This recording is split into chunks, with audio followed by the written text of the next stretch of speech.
நம்முடைய ஜிபேயில் இப்போ புதுசாக பாக்கெட் மணி அப்படிங்கிற ஒரு ஆப்ஷனை கொடுத்துருக்காங்க. இந்த பாக்கெட் மணின்ற ஆப்ஷனை தொட்டாலே பணம் காலியாகிடும் அப்படின்னு ஆடியோ ஒன்று வைரலாக பரவிட்டு இருக்கு. இந்த ஆடியோ உண்மையா பொய்யா, பாக்கெட் மணினா என்ன அப்படிங்கிறது தான் இந்த பதிவு.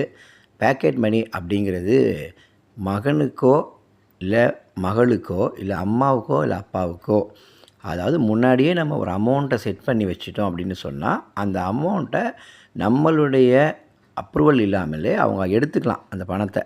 இப்போ உதாரணமாக அப்பா வந்து தன்னுடைய மகனுக்கு இந்த பாக்கெட் மணியில் அவருடைய பேர், அதாவது மகனுடைய பேர், ஆதார் கார்டு, இந்த விவரம்லாம் கேட்கும். அந்த விவரத்தை கொடுத்துட்டாங்க அப்படின்னு சொன்னால், மகன் அவன் ஒவ்வொரு முறையும் செலவழிக்கும் போதெல்லாம் அவங்க அப்பாவுக்கு நோட்டிஃபிகேஷன் வரும். அதனால் இவங்க அப்பாவுக்கு ஒவ்வொரு முறையும் அவர் வந்து இவனுக்கு அனுப்பணும்னு அவசியம் இல்லை.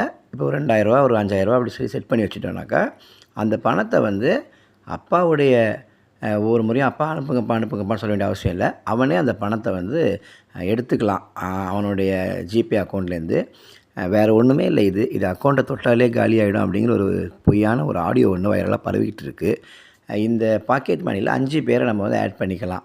இப்போ அப்பா, பையன், அம்மா, பொண்ணு, இல்லை அப்பாவுடைய நெருங்கிய உறவினர், இல்லை நண்பர், யாராவது ஒரு 5 பேரை வந்து இதில் நம்ம ஆட் பண்ணிக்கலாம்.